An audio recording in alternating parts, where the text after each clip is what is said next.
तीन भूविज्ञानी अफ्रीका के रेगिस्तान में काम कर रहे थे। उनका काम हीरे और पुराने पत्थरों की खोज करना था। एक दिन उनके रडार ने कुछ अजीब चीज पकड़ी। जमीन के नीचे कुछ ऐसा था जो ज्वालामुखी पाइप जैसा लग रहा था। वे बहुत उत्सुक हुए और सीधे उस जगह पर पहुंच गए। वहां उन्होंने मिट्टी का एक बड़ा ढेर देखा। उन्हें लगा अंदर कोई खजाना होगा, इसलिए उन्होंने उसे तोड़ दिया। लेकिन उन्हें हीरे नहीं मिले। उसकी जगह एक अजीब और डरावनी चीज बाहर आई और तीनों भूविज्ञानी मर गए। मुख्य कहानी शुरू होने से पहले ही रेगिस्तान ने अपने पहले शिकार ले लिए। अब दृश्य बदलता है। हम एक आदमी को देखते हैं जिसका नाम जैक है। वो टेक्नोलॉजी और भूविज्ञान का एक्सपर्ट है। उसने एक छोटा रडार बनाया था जो शरीर की गर्मी को पहचान सकता था और किसी प्राकृतिक आपदा का संकेत दे सकता था। एक दिन उसके बॉस ने उसे बताया कि उसे अफ्रीका जाना है। तीन भूविज्ञानी लापता थे और कोई खबर नहीं थी। जैक को उन्हें ढूंढने का काम दिया गया। उसने ज्यादा सवाल नहीं किए। अगली सुबह उसने तैयारी की, अपना रडार बैग में रखा और लंबी उड़ान के लिए निकल गया। लंबे सफर के बाद वो अफ्रीका के रेगिस्तान में पहुंचा। वहां कैरोल नाम का एक आदमी उससे मिला और उसे कैंप ले गया।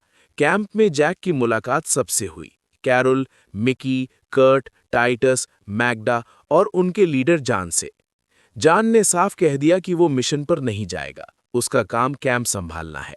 बाकी लोगों ने अपना सामान पैक किया, खाना, ईंधन और हथियार गाड़ी में रखे और लापता लोगों को ढूंढने निकल पड़े। लंबी खोज के बाद उन्हें भूविज्ञानियों की गाड़ी मिल गई, लेकिन लोग कहीं नहीं मिले। इसके बजाय उन्होंने एक डरावना नजारा देखा। तीनों के शरीर सिर्फ हड्डियां रह गई थी। उनके शरीर पर मांस का एक टुकड़ा भी नहीं था। ये सब सिर्फ 6 घंटे में हुआ था। कोई सामान्य जानवर इंसान को इतनी जल्दी नहीं खा सकता। पास में एक और चीज थी, एक मूर्ति जो चींटी के चेहरे जैसी लग रही थी। सब बहुत डर गए, लेकिन ज्यादातर लोगों ने सोचा कि ये किसी जंगली जानवर का काम है। रात हो गई और सब थक गए। सब सो गए, लेकिन जैक को नींद नहीं आई। वो उठा और समय बिताने के लिए रेत के टीले पर चला गया। थोड़ी देर बाद मिकी भी आ गई। उसने कहा कि उसे भी नींद नहीं आ रही। दोनों बातें करने लगे। जैक को मिकी पसंद थी, लेकिन उसने कुछ नहीं कहा। मिकी थककर सोने चली गई। जैक अकेला खड़ा था, तभी उसका रडार बीप करने लगा। कोई बड़ी चीज उसकी तरफ आ रही थी। उसने देखा कि एक अजीब सा साया उसकी तरफ बढ़ रहा है। जैक ने चिल्लाकर सबको जगा दिया। जब सब आए तो वहां कुछ भी नहीं था। लेकिन उस रात एक और चीज गायब हो गई थी। भूविज्ञानियों की हड्डियां भी गायब थीं। कैरोल जैक पर गुस्सा हुआ और उस पर हड्डियां चुराने का आरोप लगाया। जैक ने खुद को बचाया। तभी रडार फिर बीप करने लगा। कुछ वहां था।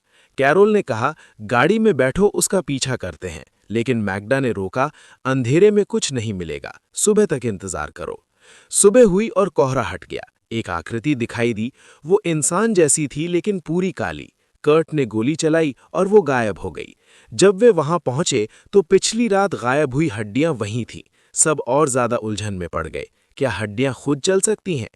टाइटस ने सबको रोका। उसके पास एक कहानी थी। उसने इसोलू के बारे में बताया। ये सिर्फ एक राक्षस नहीं, बल्कि मांस खाने वाली चींटियों का समूह है। ये इंसान का मांस खा जाती हैं और हड्डियों का इस्तेमाल करके एक शरीर बना लेती हैं, जिससे वे एक खतरनाक जीव की तरह दिखती हैं। इन चींटियों की एक रानी होती है जो सब कुछ नियंत्रित करती है। टाइटस ने बताया कि बचपन में उसने अपने गांव में एक लड़के को देखा था जो सिर्फ हड्डियां बन चुका था। वही चीज अब फिर हो रही है। वो पक्का था कि ये इसोलू ही है। बाकी लोगों ने उसकी बात नहीं मानी। तभी उनकी गाड़ी खराब हो गई। अब वे रेगिस्तान में अकेले फंस गए थे।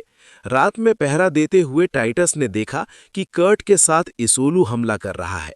कर्ट जिंदा था, लेकिन अंदर से खाया जा रहा था।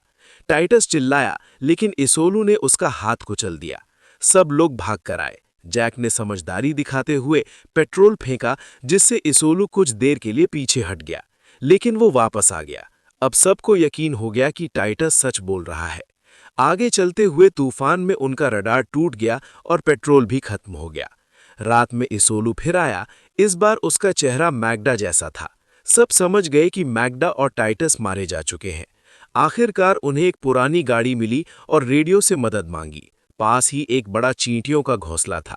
जैक समझ गया कि यही इसोलू का घर था और भूविज्ञानियों ने इसे तोड़ दिया था, इसलिए ये बदला ले रहा था। आगे चलकर वे एक खदान में गए जहां इसोलू छिपा था। वहां लड़ाई हुई। इसोलू ने कैरोल को पकड़ लिया। कैरोल ने अपने दोस्तों को बचाने के लिए खुद को बलिदान कर दिया और बम के साथ कूद पड़ा। अंत में जैक और मिकी ने चींटी की रानी को मार दिया। उसके मरते ही सारी चींटियां भी मर गईं। खतरा खत्म हो गया। आखिरी दृश्य में जैक और मिकी जिंदा बचते हैं। मिकी वहां से चली जाती है और जैक रेगिस्तान में रह जाता है। दोनों बिना कुछ कहे एक दूसरे को अलविदा कहते हैं।